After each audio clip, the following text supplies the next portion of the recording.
என் விண்ணப்பத்திற்கு செவிசாய்க்க வேண்டும். தாட்சாயினி, அனைத்து உணர்ந்தவள்.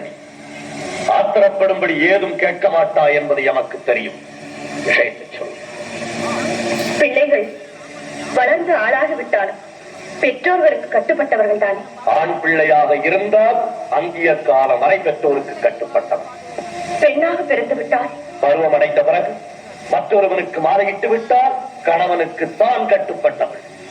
மற்றொருவருக்கு மாலையிட்ட பின் பெற்றவர்களை அந்த பெண் மறந்துவிட வேண்டியதுதான். சுற்றி வளைத்து நீ எங்கு வருகிறாய் என்று எமக்கு புரிகிறது. சுருக்கமாக சொல். கோபப்பட்டு விடாதீர்கள். மறுமுறையும் மன்றாடி கேட்டுக் கொள்கிறேன். என்ன கேட்கப் போகிறாய்? என் தந்தை தட்சன் நடத்தும் யாகத்திற்கு சென்று வர வேண்டும் என்று மனதில் தோன்றுகிறது. உத்தரவு கொடுப்பீர்களா? என்னை அவமானப்படுத்த வேண்டும் என்பதற்காகவே எனக்கு அழைப்பு விடுக்காமல் யாகத்தை தொடங்கி இருக்கிறான் தட்சன். எனக்கு வழக்கமாக சேர வேண்டிய அவர் பாகத்தையும் தர மறுக்கிறான். அப்படிப்பட்ட கொடியவன் நடத்தும் யாகத்திற்கு நீ செல்வதா? உன் தந்தையாக இருப்பதா? அவன் தவறை மறைப்பதா? அதற்கு நான் உத்தரவு தருவதா?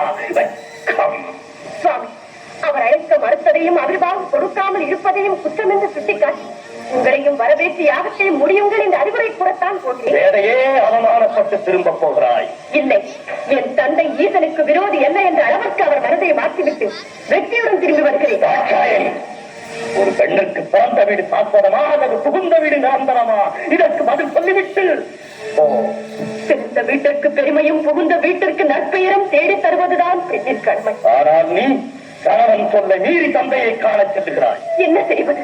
பாசம் என்னை தூண்டுகிறது. வளர்த்த கொடுமை என் நெஞ்சத்தை வாட்டுகிறது.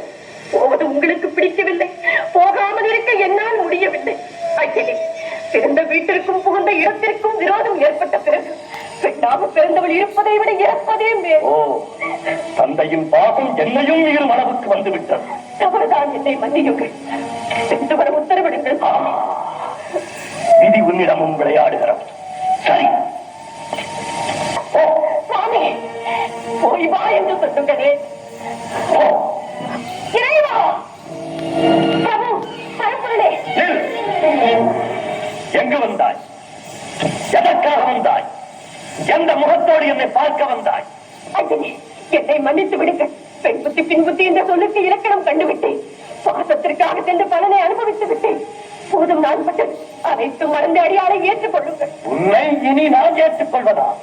யார் நீ? நான் யார் என்பதை கூடவா மறந்து விட்டீர்கள்? நினைத்தாலும் நினைவிற்கு வரவில்லை. உன் தவறுக்கு மன்னிப்பே கிடையாது. போ. அப்படி முடிவு கட்டி விடாதீர்கள். என்னை பிரிந்த தனிமையில் இருக்க வேண்டாம். உன் துணை இனி எனக்கு தேவையில்லை. உலகில் இனி நாமே தனித்து இயங்கிக் கொள்வோம். உறுதியாகத்தான் சொல்கிறீர்களா? இறுதியாகவும் சொல்லுகிறேன். எங்கே? என்னை பார்த்து இனி ஒரு முறை சொல்லுங்கள். உன் முகத்தை பார்க்கவும் தயாராயில்லை. ஈசனே, என் துணையின்றி உம்மால் ஒரு காலம் தனித்து இயங்க முடியாது என்பதை நன்றாக நினைவில் வைத்துக் கொள்ளும். சக்தி ஆணவத்தால் அறியாதே. சர்வம் சிவமயம். சப்த ரிஷிகள், பூதகணங்கள் மற்றும் உங்கள் சகாக்கள் அனைவரையும் அழைத்து கேளுங்கள். சக்தி இல்லையே சிவம் இல்லை என்று தக்க பதில் கூறுவார்கள். தகாத வார்த்தைகள் பேசாதே. சிவம் தான் உலகில் சிறந்தது. இல்லை, சக்தி தான் உலகில் உயர்ந்தவள்.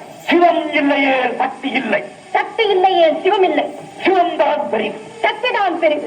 ஆணுக்கு பெண் அடிமை. அந்த ஆணையும் பெற்றுத் தருவது பெண்மை. நீ இன்றி நான் உண்டு, நான் இன்றி நீர் இல்லை.